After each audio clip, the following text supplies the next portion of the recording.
les remèdes de grand-mère. Aujourd'hui, la diarrhée.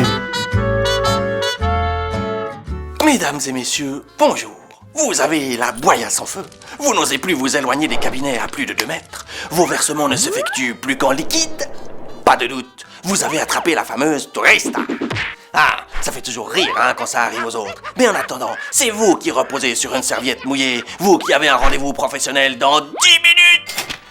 Qu'elle soit causée par un virus, une intolérance alimentaire, l'anxiété, la prise d'un médicament, la consommation abusive de pruneaux d'Agen, ou carrément votre chef qui vous fait chier. Votre flore intestinale est toute chamboulée, et il s'agit de stopper de toute urgence cette évacuation anarchique, ne serait-ce que pour sauver ce qui peut le rester de votre tapis persan d'une valeur inestimable. Vous avez la diarrhée et souhaitez avant tout que l'information ne fasse pas le tour de la ville, c'est bien. Mais qu'allez-vous entreprendre pour rendre cette situation moins désagréable? Plusieurs choix s'offrent à vous.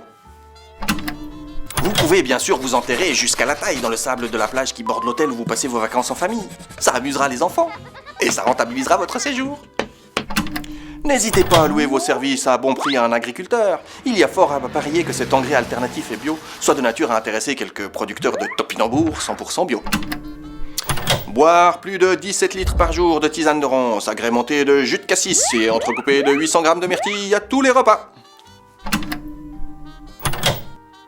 Ces solutions ne vous semblent pas convaincantes? C'est sans doute qu'elles n'émanent pas d'un spécialiste. Écoutons plutôt les conseils de votre pharmacien Okepharm. En ce qui concerne la diarrhée, généralement c'est une infection bénigne. Il faudra surtout consulter un médecin si vous avez du sang ou des glaires dans les selles, ou si vous avez de la fièvre au retour d'un voyage en pays tropical.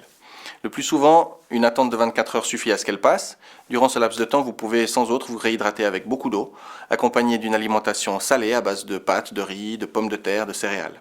Mais évitez les produits laitiers en général. Nous pouvons évidemment vous conseiller des médicaments pour recomposer la flore intestinale ou freiner le transit, mais souvent ces médicaments s'avèrent peu efficaces. C'est surtout une question de confort. Voilà, nous espérons que ces quelques conseils vous seront utiles. Votre pharmacien Okepharm se tient à votre disposition. Passez donc le visiter.